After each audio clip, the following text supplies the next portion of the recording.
Has time been lost? Tanong yan sa isang paborito kong booklet noong ako ay teenager.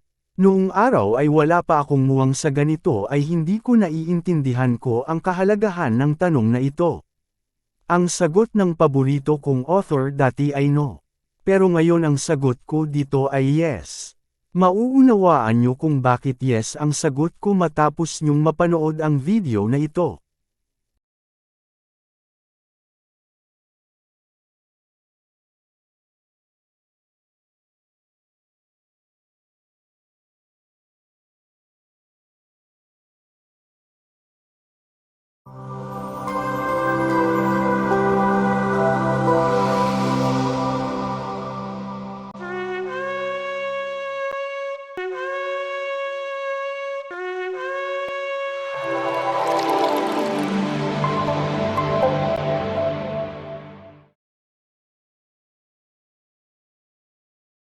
Mabuhay! Welcome po mga kababayan, sa ating Alf Aram channel. Ito po ay one-stop channel na may sense at values. Hangad at nais po ng channel na ito, ang makapaglingkod sa ating mga kababayan sa pamamagitan ng pagbibigay linaw, at tamang pagpapahayag ng katotohanan, na may matibay na batayan at walang halong bias, discrimination, at exclusivism o division. Ang hangad po ng channel na ito ay may parating sa mga tao ang katotohanan bilang public service na walang inaasahang kapalit. Do not deny yourself to know the truth. Free your mind from delusions. Stand on your own under the truth.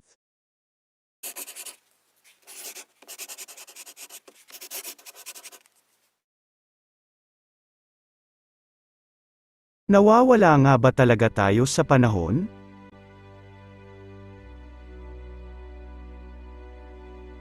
Yes, we are lost in time, pero hindi po oras o araw o buwan ang sinasabi natin na time. Wala po tayong problema dyan dahil sumisikat ang araw tuwing umaga at lumulubog sa hapon, at ang buwan ay laging may bago makalipas ang ilang araw. Ang sinasabi po natin na time ay years o mga taon. Lalo na pagdating sa prophecy dahil sa Biblia ang prophetic time ay nangangahulugan na year, ang panahon sa Biblia ay nangangahulugang taon. Ang mga sinaunang tao ay hindi nagbibilang o nagmamarka ng mga taon gaya ng ginagawa ng mundo ngayon. Ang ibig ko pong sabihin ay ang chronological year na gaya ng ginagamit ng mga tao ngayon. Upang maunawaan yan ay mag-review tayo saglit tungkol sa history ng years.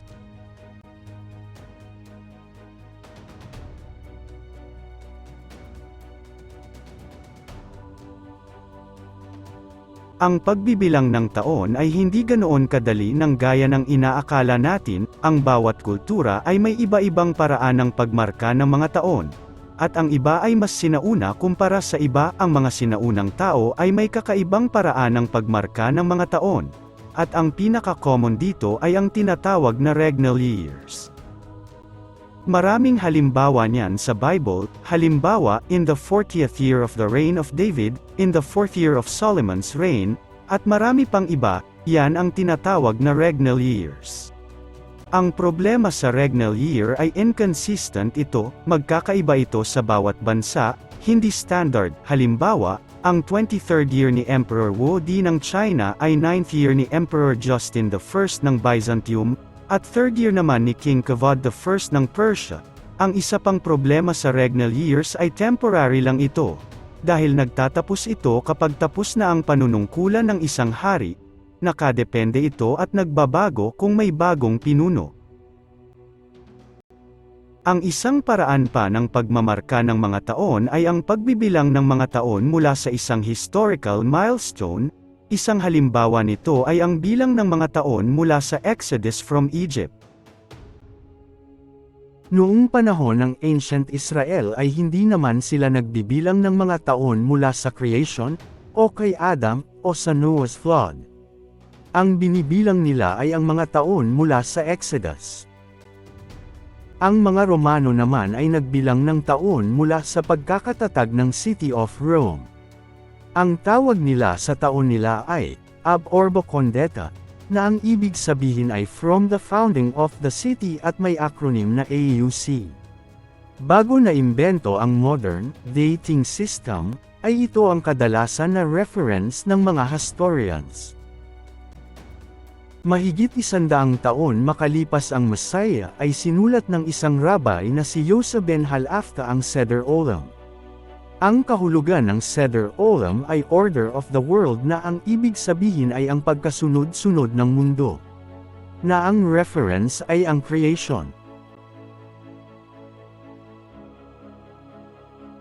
Naniniwala sila na ito ay nag-uumpisa sa creation. Nakuha nila ito sa pamamagitan ng pagdudugtong-dugtong ng mga taon at pangyayari sa Biblia. Ito ay nag-umpisa mula sa creation of Adam hanggang sa panahon ng Bar Kokhba Revolt. Kung lalawakan natin ang paningin ay ganito ang makikita natin sa kasaysayan ng mundo at ang original na Seder Olam ay nagtatapos hanggang sa Bar Kokhba Revolt lang. At mahirap pa din mag-comprehend ang ganitong paraan ng reckoning o chronology. Dahil kanya-kanyang sistema, fake note lang po na si Bar Kokhba ay isa sa mga false messiahs na darating na gaya ng babala ng true messiah. Karamihan sa mga babala ng messiah ay naganap na noon. Tandaan nyo po iyan mga kababayan. Bago ito ay may isa pang dating system na ginamit ang mga Jews. Ito ay noong ang mga Jews ay nasa ilalim ng influence ng Greek Empire. Ito ang tinatawag na Anno Graecorum na ang ibig sabihin ay in the year of the Greeks na siya naman Seleucid era. Ito ay nagumpisa mahit 300 taon bago ipanganak ang Messiah. Kahit ang Jewish historian na si Flavius Josephus ay Anno Graecorum pa ang ginagamit. Kaya ito ay medyo matagal na ginamit ng mga Jews. Around 500 years makalipas ang true Messiah ay ipinakilala ni Dionysius Exiguus ang AD system. Ang AD ay acronym ng Anno Domini. Ito ay Latin words na ang ibig sabihin ay in the year of the Lord.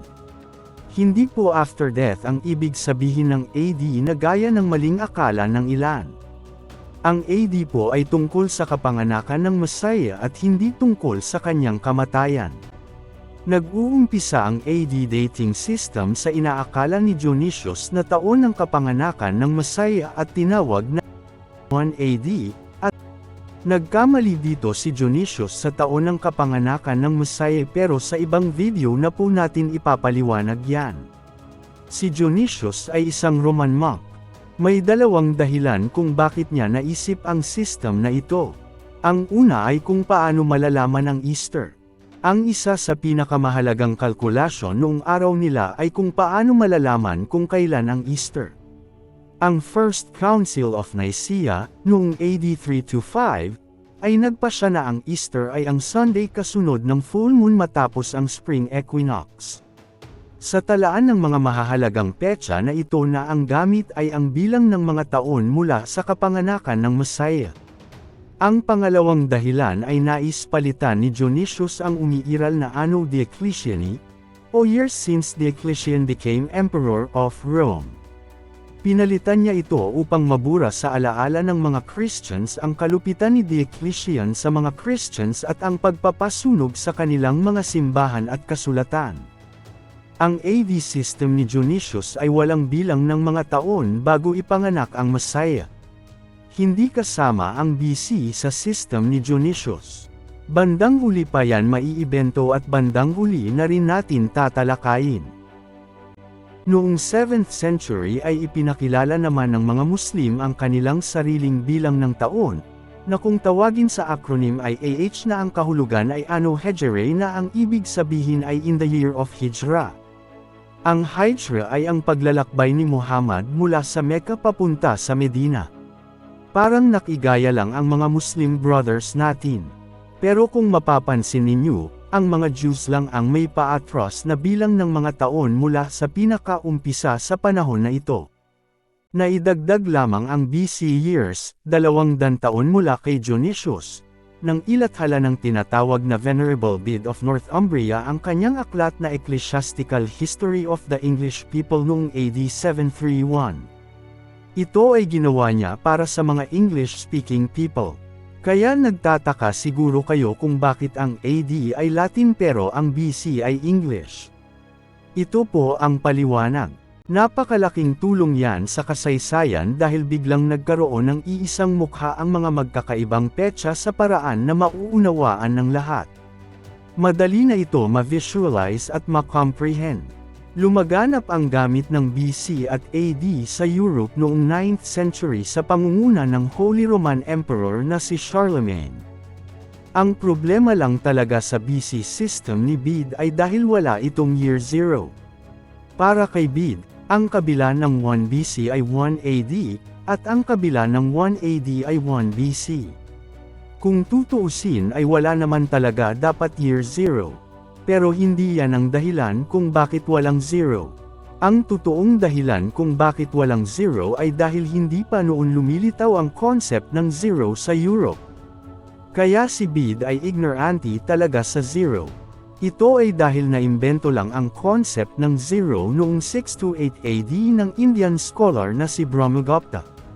At hindi pa ito nakakarating sa Europe noong panahon ni Bede. Lumaganap lang ito sa Europe noong 11th to 13th centuries na. Pero hindi rin talaga pwede ang year zero dahil non-existing ang year zero. Applicable lang ang zero kung ang algebra ang pinag-uusapan dahil kailangan ang zero sa counting of integers. Diyan nagkamali ang nakilala ko na mathematician sa Sorsogon, kaya mali-mali ang calendar na gawa niya. Kaya tandaan po ninyo mga kababayan, na sa pag-aaral ng calendar at years, ay walang year zero. Bandang 8th and 9th centuries AD, ay napunta sa Europe ang mga Jews mula sa Babylon. Kaya nawala na ng saysay ang paggamit nila ng Anno Graecorum na batay sa Seleucid era. Nag-umpisang gamitin ng mga Jews ang Anno Mundi na literally in the year of the world pero ang ibig sabihin talaga ay age of the world. Ito ay napagtibay ng ilathala ni Rabbi Moses Maimonides ang Mishnah Torah noong 1178 AD. Magmula noon hanggang ngayon ay ito na ang tawag sa mga taon ng Jewish calendar. Sa paligid ng panahong 17th century AD ay isang malaking pagtatalo kung kailan ba talaga nag-umpisa ang mundo at kung ilang taon na ang mundo. Si Kepler ay naniwala na 3992 BC ito. Si Newton ay naniwala na around 4000 BC ito. Mas matagal pa kaysa sa mga unang pagtaya. Pero noong 17th century ay inilathala ni Bishop James Ussher ang kanyang aklat na Annals of the World. Ayon kay Ussher ang first day of creation ay October 22, 4004 BC. Pero ayon sa kanya ay 4000 BC ang creation of Adam. Magmula noon ay ito na ang naging pinakapopular na chronology of the world ayon sa biblical accounts. Pagdating ng 18th century, ay lumitaw ang katawagang before the Common Era at Common Era sa mga astronomy books, bilang pagsunod sa katawagan na naumpisahan ni Johannes Kepler na tinatawag na Vulgar Era, na ang ibig sabihin ay Common Era. Magmula noon hanggang ngayon sa modern times, ay ito na ang ginagamit na tawag sa pagbibilang ng mga taon. Sa ngayon, ang dahilan kaya Common Era ang ginagamit ng mga historians, scientists, at writers, ay upang maiwasan na maging bias sa Christianity dahil hindi naman Christians ang lahat ng mga tao o religion. Ito ang common use para sa lahat. Kung bibilangan ay nasa 6,000 years na mga taon mula kay Adam, 4,000 years bago ipinanganak ang Messiah, at 2,000 years mula nang ipanganak ang Messiah. Paglilinaw lang po, ang mga taon na ito ay mga bilang ng taon mula kay Adam. Hindi talaga ito ang edad ng mundo. Ang mundo ay higit na matanda pa sa kaya nating akalain. Pero hindi po yun ang topic natin dito. May mga naniniwala na ang Sabbath observance ang blueprint ng master plan ng Elohim para sa mankind. Ang 6 days of work ang panahon na ibinigay sa tao. Ang ikapitong araw ang para sa Elohim. Ayon sa mga propeta at apostol, ang 1,000 taon daw ay isang araw lang sa Elohim. Kaya ang 6 days ay katumbas ng 6,000 taon. At ang ikapitong araw ay ang darating na Millennium of Peace. Ito ang dahilan kaya mula noong year 2000 ay marami ng mga doomsday events ang naglitawan. Kung naaalala ninyo ang Millennium Bug noong year 2000, ang mga programs ng computers ay nakaprogram na hanggang year 2000 lang. Ibig sabihin, kahit na ang mga scientists, engineers, programmers, manufacturers, at iba pa, ay naniwala na hanggang 2000 CE lang ang mundo. Kaya hindi natin masisisi lalo na ang mga ordinaryong tao.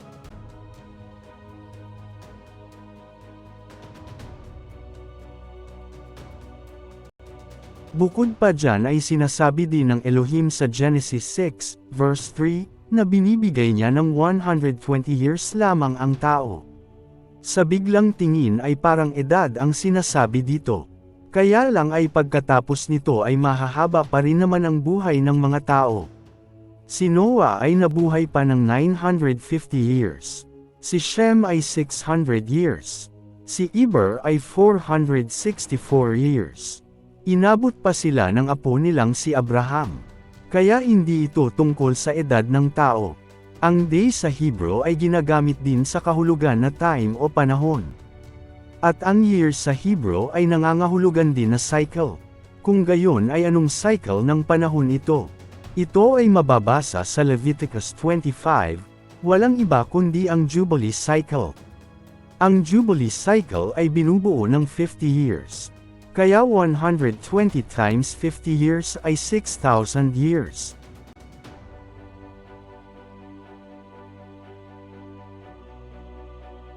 Pero ang tanong naman ay saan mag-uumpisa ng bilang ng Jubilee cycles?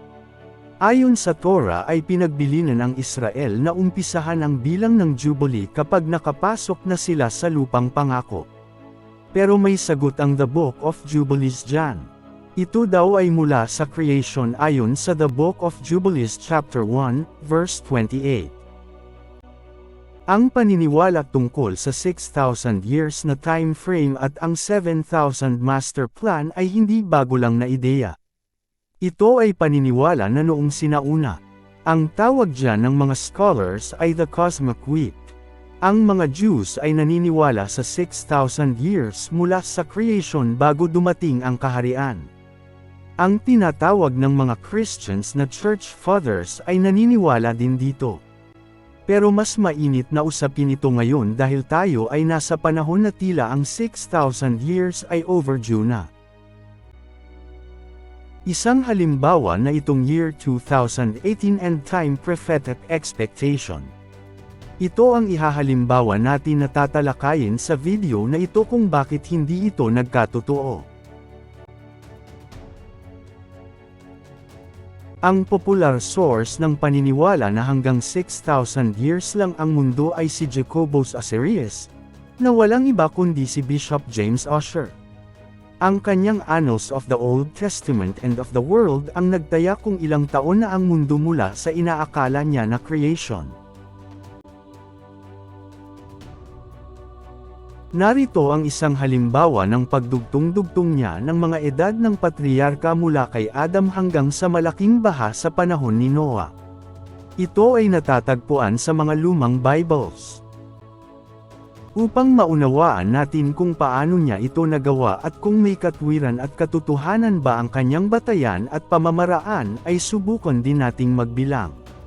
Malalaman din natin kung bakit may mga naniniwala na noong year 2018 CE darating ang Messiah. Ating balikan upang ating maunawaan ang mga bagay na ito. Ang pagbibilang na ginawa ng mga proponents ng year 2018 CE and time ay hindi mula sa creation of the world, kundi mula sa creation of Adam. Tama po ang paraan na yan dahil mas madaling malaman ang edad ni Adam kaysa sa creation ng daigdig. Ipakita muna natin kung paano nila binilang ang mga taon mula kay Adam hanggang sa Great Flood. Generally, ito ay mula sa kapanganakan ng magulang hanggang sa kapanganakan ng anak. Pero kung minsan ay edad o pangyayari, mababasa ang mga ito sa Genesis chapter 5. Ayon sa verse 3, ay may 130 years mula kay Adam hanggang kay Seth. Sa verse 6, ay may 105 years mula kay Seth hanggang kay Enosh. Sa verse 9, ay may 90 years mula kay Enosh hanggang kay Kenan. Sa verse 12, ay may 70 years mula kay Kenan hanggang kay Mahalalel. Sa verse 15, ay may 65 years mula kay Mahalalel hanggang kay Jared. Sa verse 18, ay may 162 years mula kay Jared hanggang kay Enoch. Sa verse 21, ay may 65 years mula kay Enoch hanggang kay Methuselah. Sa verse 25, ay may 187 years mula kay Methuselah hanggang kay Lamech. Sa verse 28, ay may 182 years mula Lamech hanggang kay Noach. At ayon sa chapter 7, verse 11, ay may 600 years mula nang ipanganak si Noah hanggang sa Great Flood. Kaya mula kay Adam hanggang sa Great Flood, ay may kabuuhang 1,656 years. Ngayon naman ay ang bilang ng mga taon mula sa Great Flood hanggang sa kamatayan ni Terah.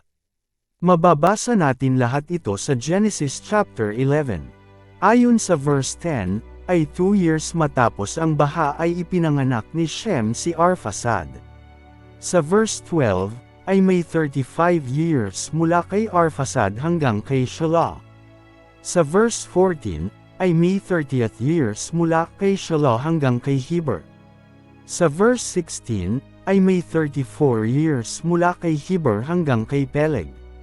Sa verse 18, ay may 30th years mula kay Peleg hanggang kay Ru. Sa verse 20, ay may 32 years mula kay Ru hanggang kay Sirog. Sa verse 22, ay may 30th years mula kay Sirog hanggang kay Nahor. Sa verse 24, ay may 29th years mula kay Nahor hanggang kay Terah. Sa verse 26, ay may 70 years mula kay Terah hanggang kay Abraham. Ayon sa verse 32, ay 205 years ang edad ni Terah nang mamatay. Dahil kasama na sa bilang ang edad niya nang ipanganganak niya si Abraham, kaya ibabawas natin ang 70 years. Kaya mula nang ipanganak si Abraham ay nabuhay pa ng 135 years si Terah bago namatay. Sa kabuuhan, ay may 427 years mula sa malaking baha hanggang sa kamatayan ni Terah. Ngayon naman ay ang mga taon mula sa kamatayan ni Terah hanggang sa panahon ni Solomon. Nang mamatay si Terah ay umalis si Abraham sa Haran. Ayon sa Genesis chapter 12, verse 4, ay 75 years old si Abraham nang umalis sa Haran. Ayon naman sa Genesis chapter 17, verse 1, si Abraham ay 99 years old nang gawin ang covenant. Kaya kung ibabawas ang edad ni Abraham nang umalis sa Haran mula sa edad niya nagmakipagtipan sa Elohim, ay malalaman na may 24th years mula sa pagkamatay ni Terah hanggang sa covenant ni Abraham sa Elohim. Ayon sa Galatians chapter 3, verse 16-17, ay may 430 years mula sa covenant ni Abraham hanggang sa Exodus. Ayon naman sa 1 Kings chapter 6, verse 1, ay may 480 years mula Exodus hanggang sa paghahari ni Solomon.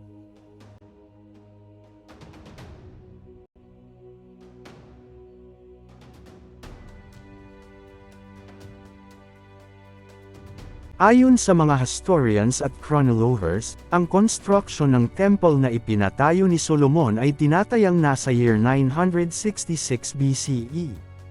Kaya may 966 years mula doon hanggang sa inaakalang kapanganakan ng Messiah. Ayon sa bilang na ito ay ang 6,000 prophetic years ay mabubuo sa year 2018 after ng Messiah. Ito ay binubuo ng 2017 years mula sa inaakala na birth ng Messiah. Ito po ang dahilan kung bakit maraming Messianic believers ang umasa na darating na ang Messiah noong 2018 CE. Pero bakit 2018 CE at hindi 2017 CE? Paano ito naging 2018 CE? Upang mas maunawaan ninyo yan ay narito ang summary. Mula kay Adam hanggang sa Great Flood ay may 1,656 years. Mula sa Great Flood hanggang sa kamatayan ni Terah ay may 427 years. Mula sa kamatayan ni Terah hanggang sa Covenant kay Abraham ay may 24 years. Mula sa Covenant hanggang sa Exodus ay may 430 years. Mula Exodus hanggang sa paghahari ni Solomon ay may 480 years. Mula sa pagtayo ng temple hanggang sa panahon ng Messiah ay may 966 years. Mabubuo ang 6,000 sa year 2018 CE. Kailangan magbawas ng 1 year dahil walang year 0 sa pagitan ng 1 BCE at 1 CE. Susobra tayo ng 1 taon kung hindi magbabawas. Dahil 2017 years lang mula sa inaakalang kapanganakan ng Messiah ang kailangan para mabuo ang 6,000 years. Kulang naman ng 1 taon kung year 2017 CE ang gagamitin. Ito ay dahil sa pagbilang ng mula BCE patungong CE ay may sumusobra na 1 taon dahil wala ngang year 0. Kaya ang 2018 CE ay sobra ng 1 taon na bilang at sa totoo lang ay 2017 years lang ang actual count nito. Mabuti sana kung may year 0 dahil hindi na kailangan magbawas ng 1 taon kung nagbibilang ng mga taon. Kaso wala ngang year 0. At hindi naman kailangan ng year 0 dahil iba naman ang ibig sabihin ng ginawa ang BC at AD systems. Ang punto ng gumawa ng systems na ito ay ang birth of the Messiah ay reference point. Mula sa birth of the Messiah ay magbibilang ng taon pasulong at paatros. At ang year of the birth of the Messiah ay counted as 1 year, hindi 0 year. Kasi nga hindi nag-e-exist ang year 0.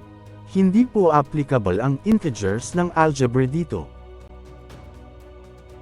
Kaya ang computation dito ay nangangahulugan na mula sa creation of Adam papunta sa birth of the Messiah ay may 3,983 years. Mula naman sa birth of the Messiah papunta year 2018 CE ay may 2017 years. Ito ang kabuuan ng 6,000 years. Kaya karamihan ng mga messianics before 2018 ay SA ang ginagamit na tawag sa years, na ang ibig sabihin ay years since Adam. Pero bakit walang nangyari noong 2018? Ano nga ba ang dahilan? Mali ba ang 7,000 years master plan? Hindi ba tama ang pagkakaintindi sa Biblia ng napakaraming pantas na tao sa loob ng napakahabang panahon? Darating pa ba ang Messiah? Ibig bang sabihin ay hindi na darating ang Messiah? Totoo pa ba ang Messianic prophecy?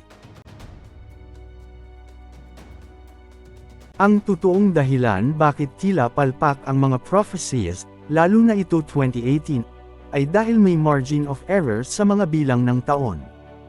Hindi po ibig sabihin na mali ang prophecy. Ang mga taon na ating tinitingnan ay may pagkakamali. Narito ang ilang halimbawa ng mga factors to consider para sa margin of errors ng mga taon. Saan ang umpisa ng bilang ng taon? Mula ba sa year 0 ni Adam o sa panahon na naka-1 taon na siya? Sa bilang ng mga edad ay hindi natin alam kung buo na 12 months o partial lang o kung kakumpisa pa lang o patapos na. Ang mga panunungkulan ng mga hari kung minsan ay may overlapping. Ang BCE years ay man-made lang o tansya lang ng mga chronologers. Maaaring mali ang mga ito. Ang mga taon na ginagamit ng mga historians ay solar years pero ang gamit sa Bible ay lunar years. Ang AD o CE years ay hindi accurate dahil estimate lang ang birth of the Messiah. Ang totoo sa panahon ngayon ay alam na natin na mali ito dahil ang Messiah ay ipinanganak bago pa ang mga taon ng AD o CE. Isang halimbawa na walang kasiguraduhan ay kung paano binilang ang edad ni Adam. Sa 0 ba nag-umpisa o pinalipas muna ang 12 months bago binilang ang edad na 1 year? Walang malinaw na paliwanag kung paano binilang ang edad ni Adam. Kung ito ay inclusive ba o exclusive counting. Basta ang mababasa lang natin ay nababanggit kung ilang taon na sila. Hindi rin exact age ang binibigay na edad. Mga taon lang ang nababanggit at hindi ang mga buwan at araw. Kaya hindi natin alam kung ilan ang kulang na mga araw o buwan sa bawat taon. Kahit ang difference ay ilang days o 1 month, pero kung paulit-ulit ay maiipon ito na taon o mga taon sa haba ng panahon. Pagdating naman sa regnal years ay kung minsan ay may overlapang ang panunungkulan ng mga hari. Gaya ni King Solomon na buhay pa si King David nang maging hari. Ang mga BCE years naman ay wala talagang kasiguraduhan dahil ang mga ito ay batay sa assumptions lang. Ang BCE years ay solar years samantalang ang biblical years ay lunar years. Lalo na ang prophetic years.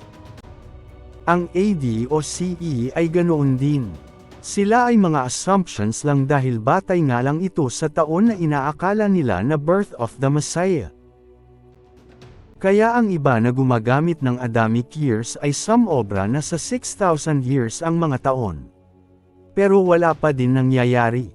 Ang pangit sa mga gumagamit ng ganitong system ng counting of years ay dahil parang ipinapahiya nila ang Elohim. Nagmumukhang sinungaling ang mga prophecies. Parang fake ang religion o beliefs ng mga sumusunod dito. Kaya ang channel na ito po ay hindi gumagamit ng ganyan.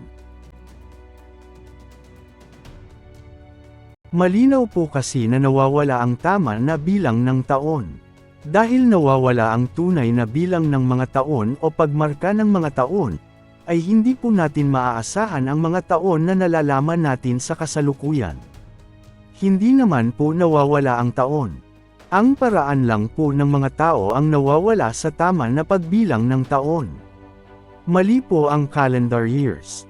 Kaya hindi po natin masisisi ang mga latter days prophetic interpretations kung pumapalpak. Hindi ibig sabihin na hindi totoo ang sinasabi nila. Mali lang talaga ang mga bilang ng taon na ginagamit ng mundo ngayon. Ang punto natin dito ay wala talaga makakaalam sa tamang taon dahil nawawala ang tamang bilang ng taon. Nabubuhay tayo sa paligid ng mga kamalian. Pero hindi ibig sabihin na mali o hindi totoo ang salita ng Elohim sa pamamagitan ng prophecy. Kaya ang sagot po natin sa tanong na kung nawawala ba tayo sa panahon ay big yes. Pero ang nawawala po sa panahon o bilang ng nga taon ay ang pamamaraan ng mga tao. Ang natural na cycles ng years, months, at days, ay nandyan lang naman at madali naman masundan basta magtsatsaga lang. Ang sinasabi po natin na naliligaw tayo ay sa tama na pagbilang mula kay Adam hanggang sa Messiah. Ang mga edad ng mga patriarka sa Biblia ay maaasahan pa naman. Halos ang margin of error ay plus or minus 2 years lang naman.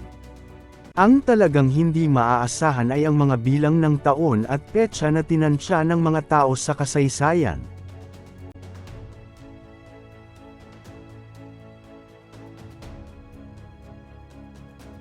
Kaya ang channel na ito ay hindi nakabatay sa mga taon ayon sa bilang ng mga sistema na gawa ng mga tao. Ginagamit lang natin ang mga ito para ma-convert sa paraan na madaling maunawaan ng modern-day readers ang sinasabi natin. Ang ginagawa namin upang ma-differentiate at ma-identify ang year ay minamarkahan namin ang bilang ng taon mula sa isang actual event. Halimbawa, ang bilang ng taon na gamit natin sa timetable forecasts o calendar natin ay exclusively limited for the purpose of this channel only. Hindi po for public use sa practical life. Mapapansin po na AC ang tawag ng channel na ito sa taon na ginagamit nito. Ang ibig sabihin po niyan ay Anyo Corona, na ang tinutukoy ay ang years since the coronavirus pandemic na lumaganap mula noong year 2020 CE.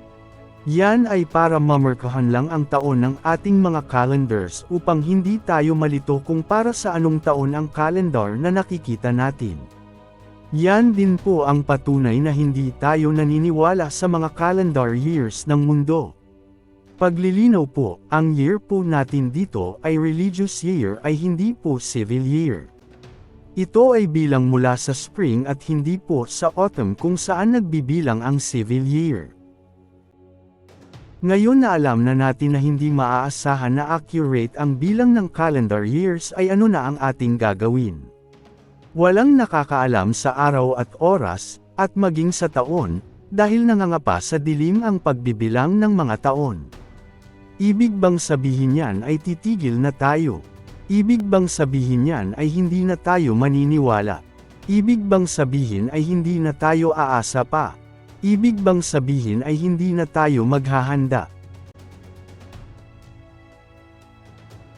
Kung sakaling hindi pa darating ang Messiah sa ating buhay o sa ating panahon na ito, hindi ibig sabihin na hindi na siya darating. Hindi ibig sabihin na hindi siya tapat sa kanyang pangako. Hindi ibig sabihin na mali ang banal na kasulatan. Hindi ibig sabihin na hindi na tayo maghihintay at maghahanda.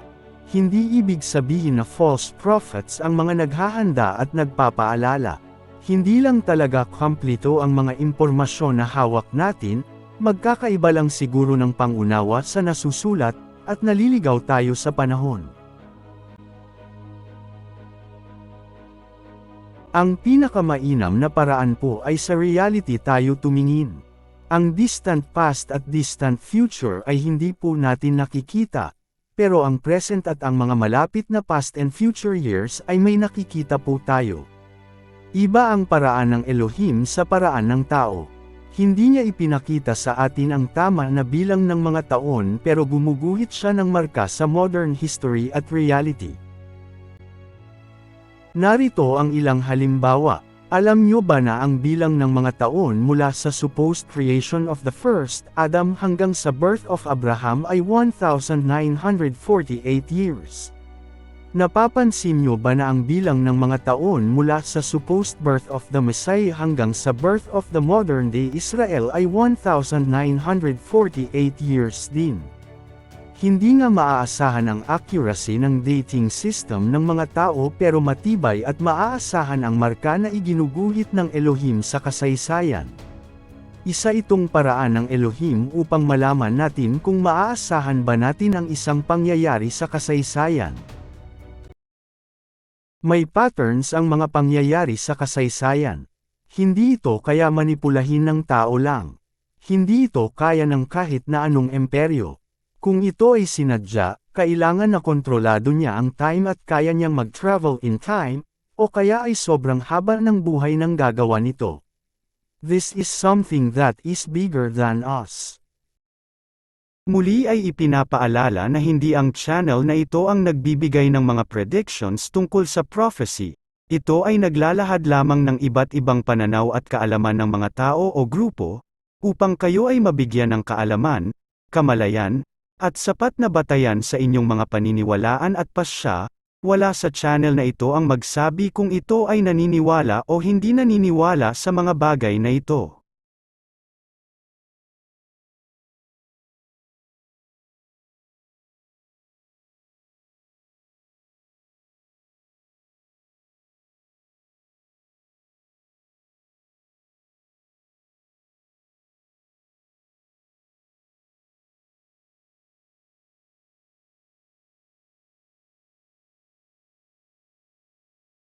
Paki-subscribe upang maging updated kayo lalo na sa mga darating pa na mga videos at announcements.